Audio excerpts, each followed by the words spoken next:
Alors que les commémorations du 30 ans du génocide du Rwanda approchent, Macron a déclaré « La France aurait pu arrêter le génocide, mais n'en a pas eu la volonté ». On attend donc 2054 avec impatience pour qu'il se pose la même question concernant Gaza. Bonjour à toutes et à tous, aujourd'hui nous sommes le vendredi 5 avril et vous regardez Actu Réfractaire. On l'a appris dans un rapport rendu hier par Carbon Majors, entre 2016 et 2022, les grandes industries ont non seulement continué d'émettre massivement du CO2, mais même la production de CO2 a augmenté. Ce qui va à l'encontre des accords de Paris que tout le monde utilise visiblement comme un paillasson depuis le début. D'autant que les industries les plus polluantes appartiennent à des États. Le rapport démontre aussi que 57 des plus gros industriels mondiaux produisent à eux seuls 80% du CO2 global. Mais heureusement, vous faites pipi sous la douche et les écolos ils font des happenings un peu cringe devant le siège de Total parce que c'est vraiment ça qui va les faire changer d'avis à mon avis. D'ailleurs, on espère que vous préférez le train à l'avion comme nous parce que bon bah là il y a plus d'excuses parce qu'enfin le pass-rail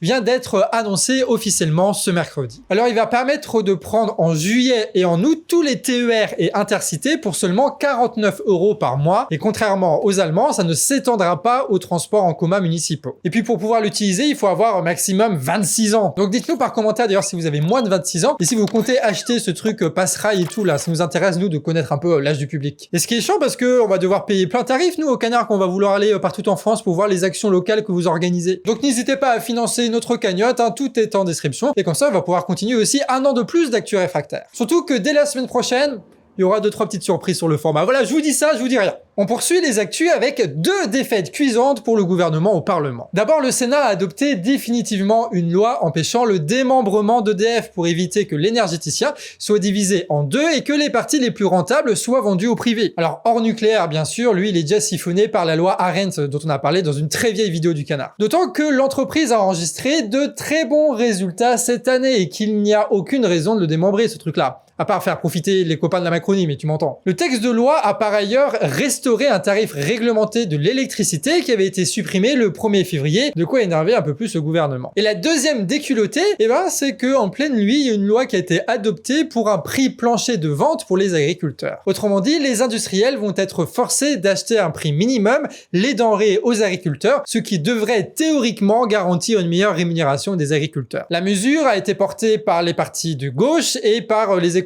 Voilà, ceux qui dansent devant Total là, eux là, tu vois. Et bien que ce soit une promesse de Macron, en fait, la Macronie, ils se sont dit, non, on va pas voter ce truc-là, tu vois, comme les partis Rassemblement National et tout. Ils ont dit que ça favoriserait les importations. Et c'est vrai que le gouvernement de la 7e puissance mondiale, d'un État ultra centralisé comme la France, en fait, ils ont pas les moyens de gérer des importations de nourriture qui viennent de l'étranger, quoi. C'est dommage, hein. La preuve que nous vivons bien dans une terrible dictature communiste à la solde des financiers. Attends, non, ça veut rien dire, ça. On termine les actus avec l'annonce de la dissolution du groupe Défense Collective de Rennes. Appelée la DEFCO, elle est accusée d'avoir donné des conseils pour se défendre contre les armes de la police, d'avoir vendu des t-shirts Lacasse en référence au pillage d'un magasin Lacoste. D'ailleurs, j'étais à cette manifestation-là en 2016, à la belle époque, là, avec l'écureuil de la Caisse d'épargne. Je sais pas si on avait d'autres qui étaient dans cette manifestation-là, mais c'était un beau moment, hein. Et la Marco République, elle a pris cher, hein. Mais surtout, ils sont accusés par Darmanin d'accompagner des personnes poursuivies dans le cadre des mobilisations. Et pour Darmanin, c'est inacceptable que des personnes se défendent face à la justice en étant soutenues. C'est pas comme ça qu'a été pensé le système judiciaire qui est censé isoler les accusés. Cette stratégie de défense collective, elle met à mal la politique répressive autant physique que judiciaire du gouvernement. Elle permet aux personnes mobilisées d'entrer dans une forme d'offensive plutôt que d'être toujours sur la défensive. Ce qui est une merveilleuse transition pour la traditionnelle météo des luttes du vendredi. D'ailleurs, pensez à nous envoyer sur actu@lecanardréfractaire.org vos actualités de lutte locale, de petites victoires. N'hésitez pas à nous envoyer ça, même des suggestions de blagues, pourquoi pas. Comme ça, Eli va regarder tout ça et il va écrire des chroniques avec ça, et notamment cette chronique météo des luttes. Et vu que c'est Eli qui écrit ça,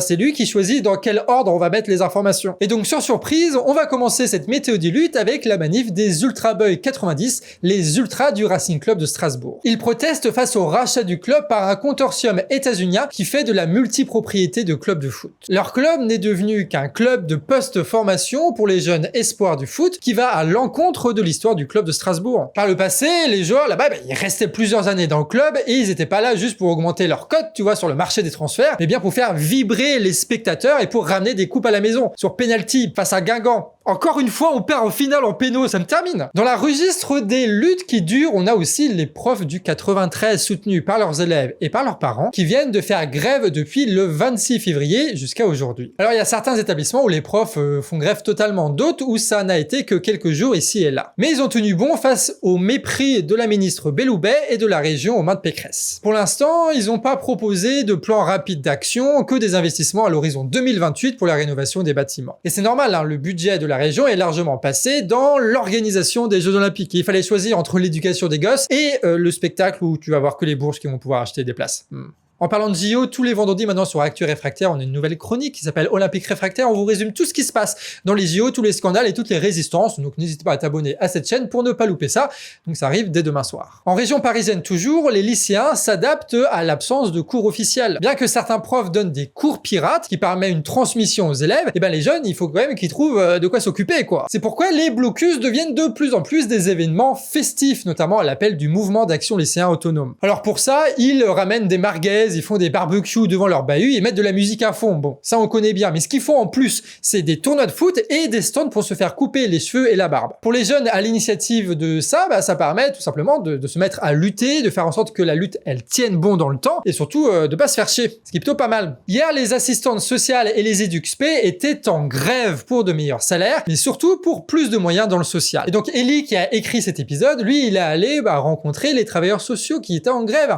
Il a pu constater par exemple qu'une assistante sociale en formation gagne souvent mieux qu'une diplômée. Mais ce qui l'importait le plus, c'était d'avoir des moyens pour les personnes qu'elles accompagnent. À Strasbourg, des mineurs isolés ont même rejoint les encadrants dans la manifestation. Les travailleurs sociaux, ils ont voulu rappeler qu'ils travaillaient avec des humains et pas des boîtes de conserve. Et qu'il est inacceptable que des jeunes dorment sur des matelas à même le sol dans des structures qui sont financées par l'État. Et on termine cette Actu Réfractaire avec le Sénat, enfin le Sénat devant le Sénat plus exactement, là où tu as la Ligue des animaux qui se sont mobilisés pour l'interdiction des colliers à impulsion électronique et des colliers étrangleurs. Ces dispositifs, ils sont utilisés dans l'éducation des chiens avec des guillemets pour éviter qu'ils fuient, tu vois, ou qu'ils aboient tout le temps ou qu'ils respectent les ordres donnés. Seulement, il y a de nombreux éducateurs canins, ils dénoncent cette pratique et ils présentent des alternatives beaucoup moins violentes pour ce qui est censé être le meilleur ami de l'homme. Enfin, le meilleur ami de l'homme, il y a aussi le criquet qui fait du bruit quand on appuie dessus.